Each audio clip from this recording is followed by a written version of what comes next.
Say no to drugs. ఇది big TV యొక్క ధ్యేయం. ఇందులో భాగంగానే మొత్తం బిగ్ టీవీ యంత్రాంగం అంతా కూడా పనిచేస్తుంది. ఇప్పటి వరకు మనం చూసినటువంటి ఎక్స్క్లూజివ్ కథనం కూడా అందులో భాగమే. అయితే ఇప్పుడు మీకు కొన్ని ట్యాబ్లెట్స్ మనం చూపించబోతున్నాను. నా చేతిలో ఉన్నటువంటి ఈ ట్యాబ్లెట్స్ అన్నీ కూడా చాలా ట్యాబ్లెట్స్. ఇవన్నీ కూడా ప్రిస్క్రిప్షన్ ఉంటే తప్ప ఇవ్వకూడనటువంటి మందుల వివరాలు ఇవన్నీ కూడా. సో ఇవన్నీ కూడా యథేచ్ఛగా ఎలాంటి ప్రిస్క్రిప్షన్ లేకుండా అపోలో ఫార్మసీలో యథేచ్ఛగా అమ్మేస్తున్నటువంటి పరిస్థితి కనిపిస్తుంది. వీటన్నిటిని కూడా బిగ్ టీవీ ఎక్స్క్లూజివ్గా ప్రజల ముందు చూపించడానికి ప్రయత్నం చేస్తుంది. అందులో భాగంగానే ఇప్పటి వరకు మనం టెలికాస్ట్ చేసినటువంటి ఎక్స్క్లూజివ్ స్టోరీలో చూపించినటువంటి మందులు ఇవన్నీ కూడా నా చేతిలోకి వచ్చాయి. అంటే మా టీం అంతా కూడా యథేచ్ఛగా ఎలాంటి డాక్టర్ ప్రిస్క్రిప్షన్ లేకుండా కూడా దీన్ని నేరుగా స్టోర్లోనే కొన్నటువంటి పరిస్థితి కనిపించింది. అయితే కొన్నింటికి బిల్స్ ఇచ్చారు, కొన్నింటికి బిల్స్ లేకుండా యథేచ్ఛగా అమ్మేసినటువంటి పరిస్థితి కనిపిస్తుంది. అంటే అపోలో ఫార్మసీలో జరుగుతున్నటువంటి ఏం జరుగుతుంది, రూల్స్ని ఏ విధంగా వైలేట్ చేస్తున్నారు అని చూపించే ప్రయత్నం మాత్రమే బిగ్ టీవీ చేస్తుంది. అందుకు సాక్ష్యాధారాలను సేకరించి ప్రజల ముందుకు వస్తుంది. సో ఓవరాల్గా ఏం జరుగుతుంది, అసలు ఏం చేయాలి, రూల్స్ మాట ఏంటి, ఎక్కడ వైలేషన్స్ జరుగుతున్నాయి, ఎలాంటి మందులు అమ్మాలి, ఎలాంటి మందులు అమ్మకూడదు, ఒకవేళ మందులు అమ్మాల్సి వస్తే ఎలాంటి జాగ్రత్తలు తీసుకోవాలి, ఇలా పూర్తి స్థాయి ఎనాలిసిస్ అందించేందుకు మా అసోసియేట్ ఇన్పుట్ ఎడిటర్ గణేష్ లైవ్లో సిద్ధంగా ఉన్నారు. గణేష్, చూస్తున్నాం మీ రీసెర్చ్, అదేవిధంగా మన టీం చేసినటువంటి ఈ టోటల్ కథనం అంతా కూడా మనం టెలికాస్ట్ చేసాం. ఇప్పుడు ఇవన్నీ కూడా ఏదైతే ఈ మందులు ఉన్నాయి, నా చేతిలో ఉన్నాయి, ఇవన్నీ ఎవరైనా కొనేసుకోవచ్చా, ఎలాగైనా కొనేసుకోవచ్చా, ఎలాగైనా ఇచ్చేవచ్చా, మీ అబ్జర్వేషన్ ఏంటి? ఎస్ ఏమన్నారు అంటే టోటల్గా ఒక మెడికల్ షాపులో మందులు ఏ విధంగా అమ్మాలి, ఎలాంటి పరిస్థితుల్లో అమ్మాలి, ఏ విధంగా అమ్మాలి, ఎవరి అనుమతితో అమ్మాలి, ఎటువంటి ఆధారాలు తీసుకుని అమ్మాలి, ఇలాంటి 5 పాయింట్స్ పైన కీలకంగా మెడికల్ షాపులు అనేవి పనిచేస్తుంటాయి. ఇందులో కీలకంగా ఎవరు అమ్మాలనే దానిపైన బిగ్ టీవీ ఒక పెద్ద నిఘా నిర్వహించింది. మెడిప్లస్లోన కనీసం ఫార్మసిస్టులు లేని పరిస్థితి, అంటే వాళ్ళు బయట బోర్డు పెట్టుకొని ఫార్మసిస్టులు కావాలని చెప్పి 10th క్లాస్ ఇంటర్మీడియట్ పిల్లలతోని వాళ్ళు మందులు అమ్మిస్తున్న పరిస్థితి. అంటే వాళ్లే సజెషన్ చేస్తున్నారు. ఇలాగ అతిపెద్ద నిఘాని బిగ్ టీవీ బ్రేక్ చేసింది వాళ్ళతోని. అంటే ఏ విధంగా ఫార్మసిస్టులు లేకుండా మెడికల్ షాపులో ఒక చైన్, అంటే అతిపెద్ద కార్పొరేట్ సెక్టర్గా ఉన్న మెడిప్లస్లో ఏ విధంగా అమ్మకాలు జరుగుతున్నాయో బిగ్ టీవీ సాక్ష్యాధారాలతో పాటు నిరూపించగలిగింది. ఇది ఒక పార్శ్వం అయితే, ఒకవైపు అయితే, మరోవైపు అంటే ఈ మందుల అమ్మకాలు ఏ విధంగా జరుగుతున్నాయి అంటే మనకి టోటల్గా DCA ఏం చెప్తుందంటే డ్రగ్ కంట్రోల్ అడ్మినిస్ట్రేషన్ అనేది ప్రధానంగా ప్రతిదానికి ప్రిస్క్రిప్షన్ ఉండాలి. అంటే ఒక డాక్టర్ ఒక రోగిని పరీక్షించిన తర్వాత అతనికి ఎంత MG కావాలి, ఏ మందు కావాలి అనేది నిర్ధారించిన తర్వాత ఆ డాక్టర్ ఇచ్చే ప్రిస్క్రిప్షన్ ఏదైతే ఉంటుందో, అతను MBBS కావచ్చు, MS కావచ్చు, ఆర్థో కావచ్చు, ఇలాగే అనేక డిపార్ట్మెంట్లో ఎవరైతే ఉన్నారో వాళ్ళు సంతకంతో పాటు వాళ్ళు ఒక ఆధారమైన ఒక ఏదైతే ఒక లెటర్ ప్యాడ్ ఉంటుందో దానిపైన ఇస్తేనే ఈ ప్రిస్క్రిప్షన్ చెల్లుబాటు అవుతుంది. దీన్ని మెడికల్ షాపుల్లో చూసిన తర్వాత నిర్ధారించుకొని ఆ మందులు అమ్మాలి. అంటే ఎంతవరకు ఉందంటే చివరికి పారాసిటమాల్ ట్యాబ్లెట్ మనం జ్వరానికి పూర్తిగా విచ్చలవిడిగా ఉపయోగిస్తుంటాం. అందులో డోలో కావచ్చు, ఇలాంటి అనేక కంపెనీలు ఉన్నాయి. ఇలాంటి పారాసిటమాల్ కంపెనీకి సంబంధించింది 500 mg కొనాలంటే ఖచ్చితంగా డాక్టర్ ప్రిస్క్రిప్షన్ ఉండాల్సిందే.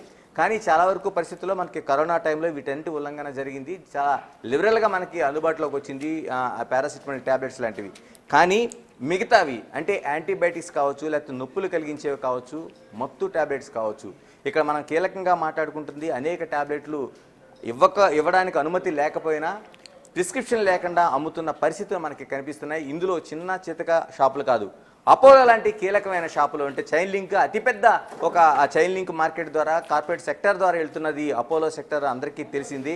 అటువంటి అపోలో ఇప్పుడు ఎటువంటి ప్రిస్క్రిప్షన్ లేకుండా డేంజర్ డ్రగ్స్, నేను మళ్ళీ ఉపయోగిస్తున్నాను, డేంజర్ డ్రగ్స్ని ఏ విధంగా అమ్ముతుందనేది బిగ్ టీవీ నిఘా ద్వారా నిరూపించింది. దీన్ని కొనుగోలు చేసింది. అందులో ఉండే ఏవైతే ఉన్నాయో ఆ మెడిసిన్స్ అన్నిటికీ బిల్లులు తీసుకుంది, వాటిని సాక్ష్యాధారాలతో పాటు నిరూపించింది. ఇందులో నేను ప్రధానంగా చిన్న కీలకంగా మాట్లాడతాను. ఇందులో బ్రూఫిన్ అనేది మనకు కనిపిస్తుంది. చాలా వరకు చిన్న నొప్పి వచ్చినా బ్రూఫిన్ అనే ట్యాబ్లెట్ని మనం కొనుగోలు చేయడం అనేది సర్వసాధారణం. అయితే ఈ బ్రూఫిన్ అనే ట్యాబ్లెట్ సంబంధించి ఎక్కడైనా సరే దీనికి ప్రిస్క్రిప్షన్ ఉండాలి, ఈ ప్రిస్క్రిప్షన్తోనే కొనాలి. కానీ చాలా వరకు సాధారణంగా చెల్లుబాటు అయిపోతుంది. కానీ ఇవి కాకుండా డేంజర్ డ్రగ్స్ ఏంటి అంటే ఇలాంటి డ్రగ్స్ను కూడా ఎలాగ అమ్మగలుగుతున్నారు, ఇదే విషయాన్ని బిగ్ టీవీ దీన్ని నిరూపించింది. ఒక్కసారి నీకు మెడికల్కి సంబంధించిన ఒక గెజిట్ నేను చూపిస్తాను. అంటే ఈ గెజిట్లో ఖచ్చితంగా మనం చూడాల్సింది హ్యాబిట్ ఫార్మింగ్ డ్రగ్స్ అంటారు. ఇందులోన వీళ్ళు ఖచ్చితంగా పేర్కొన్నది ఇది మెడికల్ సంబంధించిన DCA అంటే ఎవరైతే డ్రగ్ కంట్రోల్ అడ్మినిస్ట్రేషన్ ఉందో ఇది రిలీజ్ చేసిన ఇందులో ఒక H1 డ్రగ్స్ సంబంధించి మన డ్రగ్స్ని 2 రకాలుగా కేటగిరీ చేస్తాం. అందులో H1 డ్రగ్స్, X1 డ్రగ్స్, ఇలా సాధారణ డ్రగ్స్. H1 డ్రగ్స్ అనేవి అత్యంత ప్రమాదకరమైనవి. ఐసీలో కావచ్చు లేకపోతే మిగతా చోట్ల కావచ్చు వీటిని ఉపయోగించాలంటే అంటే MBBS డాక్టర్ కూడా వీటిని ఉపయోగించడానికి లేదు. అంతకు మించి అంటే పోస్ట్ గ్రాడ్యుయేషన్ చేసిన వైద్యులు మాత్రమే ఉపయోగించాలి. ఇందులో అనేది డ్రగ్ కంట్రోల్ అడ్మినిస్ట్రేషన్ రిలీజ్ చేసిన ఒక లిస్ట్ ఇది. అంటే ఇలాంటి డ్రగ్స్ అనేవి ఎక్కడ అమ్మకూడదు. ఇది H1 డ్రగ్స్ అనేది ఒక కీలకంగా మనకు కనిపిస్తోంది. అంటే ఇవి ప్రిస్క్రిప్షనే కాదు, ప్రిస్క్రిప్షన్ ఇచ్చిన తర్వాత ప్రిస్క్రిప్షన్ జిరాక్స్ తీసుకోవాలి, కొనుగోలు చేసిన వ్యక్తి పేరు నమోదు చేయాలి, ఫోన్ నెంబర్ నమోదు చేయాలి, తర్వాత ఎవరైతే డాక్టర్ దీన్ని ప్రిస్క్రిప్ట్ చేశారో ఆయన పేరు నమోదు చేసుకోవాలి, ఆయన సంబంధించిన ఫోన్ నెంబర్ నోట్ చేసుకోవాలి, అవసరమైతే క్రాస్ చెక్ చేసుకోవాలి. ఆ తర్వాత వీటిని DCAకి ప్రతి నెల సబ్మిట్ చేయాలంటే డ్రగ్ కంట్రోల్ అడ్మినిస్ట్రేషన్కి ప్రతి నెల మేము H1 డ్రగ్స్కి సంబంధించిన ఈ డేంజర్ డ్రగ్స్ని మేము అమ్మాము అనేది ఒక లిస్ట్ అయితే సబ్మిట్ చేయాలి. ఇన్ని రూల్స్ ఉంటే ఎంత విచ్చలవిడిగా జరుగుతుంది అనేది బిగ్ టీవీ మీకు నిఘా ద్వారా చూపించింది. అందులో మనం కొనుగోలు చేసిన ట్యాబ్లెట్స్ని మీకు ఒక్కొక్కటిగా నేను చూపించే ప్రయత్నం చేస్తాను. ఇవి ఎంత డేంజర్ అనేది వైద్యులు చెప్పిన ఏదైతే సూచనలు ఉన్నాయో వాటితో మీకు వివరించే ప్రయత్నం చేస్తాను. మనం ప్రధానంగా దీన్ని ఒకసారి చూడొచ్చు.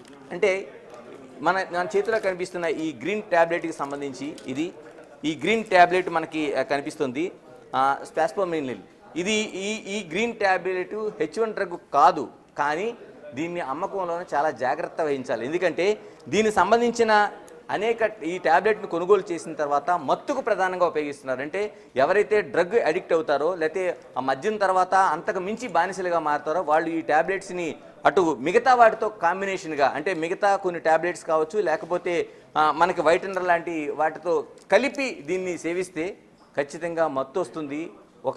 అంటే పూర్తిగా ఏదైతే H1 డ్రగ్స్లో ఉండే ఎటువంటి ఇది ఉంటుందో దానికి సమానంగా మనకి ఈ టాబ్లెట్ అనేది గణేష్ ఇటువంటి అమ్మడానికి అంటే ఎన్ని అమ్మొచ్చు ఎన్ని అమ్మకూడదు అనే ఒక రూల్స్ ఉంటాయి కదా.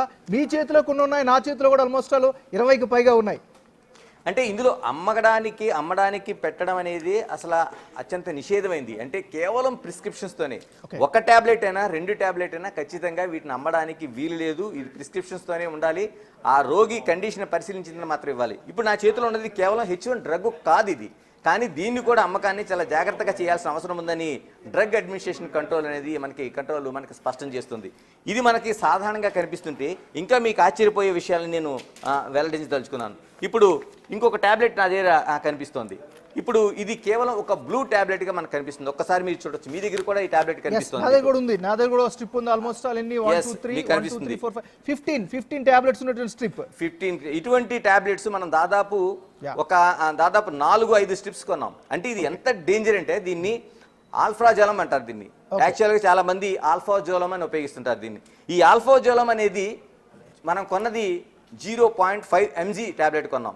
అంటే ఇది ఎంత డేంజర్ అంటే దీన్ని హ్యాబిట్ ఫార్మింగ్ దాంట్లో ఏదైతే డ్రగ్స్ ఉన్నాయో అంటే నేను ముందుగా మీకు చూపించిన డ్రగ్ కంట్రోల్ అథారిటీ జారీ చేసిన ఏదైతే లిస్ట్ ఉందో H1 లిస్ట్లో నెంబర్ 1 లిస్ట్లో మీకు కనిపిస్తుంది. చూడొచ్చు మీరు ఆల్ఫాజోలం అనేది నెంబర్ 1 లిస్ట్లో కనిపిస్తుంది. అంటే దీన్ని కానీ కొనాలి అంటే ఒక వైద్యుడు దీన్ని ముందుగా సర్టిఫై చేయాలి. ఆ రోగికి ఇవ్వడానికి ఏ పరిస్థితుల్లో ఇస్తున్నాం అనేది నిర్ధారించాలి, ఎన్ని ట్యాబ్లెట్స్ అని నిర్ధారించాలి. ఇచ్చిన తర్వాత దీన్ని వాళ్ళు ఉపయోగించాలి. అంటే దీన్ని సాధారణంగా వైద్యులు రాసేటప్పుడు 0.25 mg రాయడం అనేది గొప్ప విషయం.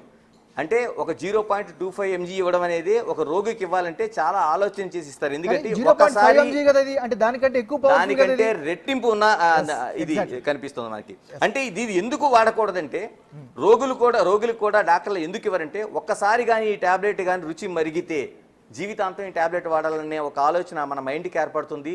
ఇది ఒక డ్రగ్కు సంబంధించిన దీనిగా అంటే మనం ఏదైతే నార్కోటిక్ డ్రగ్స్ ఉంటాయో ఆ విధంగా దీన్ని అలవాటు పడే అవకాశం ఉంటుంది. గంటల తరబడి వాళ్ళు వేరే లోకంలోకి వెళ్ళే అవకాశం ఉంటుంది. అంత డేంజరస్ దీన్ని పరిగణిస్తారు. అందుకని దీన్ని చాలా వరకు DC అంటే డ్రగ్ కంట్రోల్ అథారిటీ పరిధి దాటి నార్కోటిక్ వాళ్ళు దీనిపైన కేసులు నమోదు చేస్తారు. మనం ఏదైతే నా చేతిలో కనిపిస్తున్న టాబ్లెట్ ఏదైతే ఉందో దీన్ని నార్కోటిక్ వాళ్ళు దీన్ని ఈ టాబ్లెట్గా నమ్మితే, అంటే ఉల్లంఘన చేసి అమ్మితే, లేకపోతే ఇలాగ ఎవరి దగ్గరైనా ఉన్నట్టే గుర్తించినట్టే దీన్ని నార్కోటిక్ వాళ్ళు దీన్ని హ్యాండ్ వాష్ చేసుకుంటారు. దీన్ని కానీ గణేష్ చాలా ఆశ్చర్యకరంగా ఉంది. మీరు చెప్తుంటే చాలా భయంకరమైనటువంటి విషయం ఇది. మీ చేతిలో ఒక 15 ఉన్నాయి, నా చేతిలో ఒక 15 ఉన్నాయి. ఇంత యథేచ్ఛగా మరి ఎట్లా అమ్మగలుగుతున్నారు? ఇలాంటివి దాదాపుగా 4-5 స్ట్రిప్స్ మనకి కేవలం వితౌట్ ప్రిస్క్రిప్షన్తో అమ్మిన దాఖలాలు మన దగ్గర ఉన్నాయి. సాక్ష్యాధారాలతో పాటు మన రిపోర్టర్ సుజాత కావచ్చు, మిగతా టీం కావచ్చు, దీన్ని అత్యంత చాకచక్యంగా ఆ షాపులకు వెళ్ళి సాధారణమైన ఒక కొనుగోలుదారుల దీన్ని కొనుగోలు చేసిన పరిస్థితి కనిపిస్తుంది. నిజంగా మనమే కాదు, వైద్యులు సైతం ఆశ్చర్యపోతున్నారు. ఈ డ్రగ్ అనేది ఇంత ఈజీగా ఎలా రాగలిగిందనే చూస్తే ఆశ్చర్యపోతున్నారు. ఎందుకంటే ఇది ఒక డేంజర్ డ్రగ్, అంటే నార్కోటిక్ పరిధిలోకి వెళ్ళే డ్రగ్, అంటే డ్రగ్ కంట్రోల్ అథారిటీ పరిధి దాటి వెళ్ళే డ్రగ్. అంటే దీన్ని ఈ మధ్య కాలంలో 1-2 టాబ్లెట్స్ అమ్మారని, మనకి ఏదైతే ఆల్ఫాజలం టాబ్లెట్ అమ్మారనేది దృష్టిలో పెట్టుకొని 15 షాపులను హైదరాబాద్ నగరంలో 30 రోజుల పాటు సీజ్ చేసి ప్రెస్ నోట్ రిలీజ్ చేసిన దాఖలాలు ఉన్నాయి. అంటే అంత డేంజర్ 1-2 టాబ్లెట్స్కి సాధారణది. అటువంటిది అపోలో హాస్పిటల్లో ఇంత విచ్చలవిడిగా దీన్ని ఎలాగా అమ్ముతున్నారనేది మనం ఆశ్చర్యంగా చూడాల్సిన అవసరం ఉంది. ఇంత డేంజర్ అమ్మకాలు అంటే ఇప్పుడు మనం బయట పెట్టాం కాబట్టి కనిపిస్తుంది, ఇలాగ బయట పడకుండా వెళ్తున్నవి ఎన్ని ఉన్నాయని చూడాల్సిన అవసరం అయితే మనకు కనిపిస్తుంది.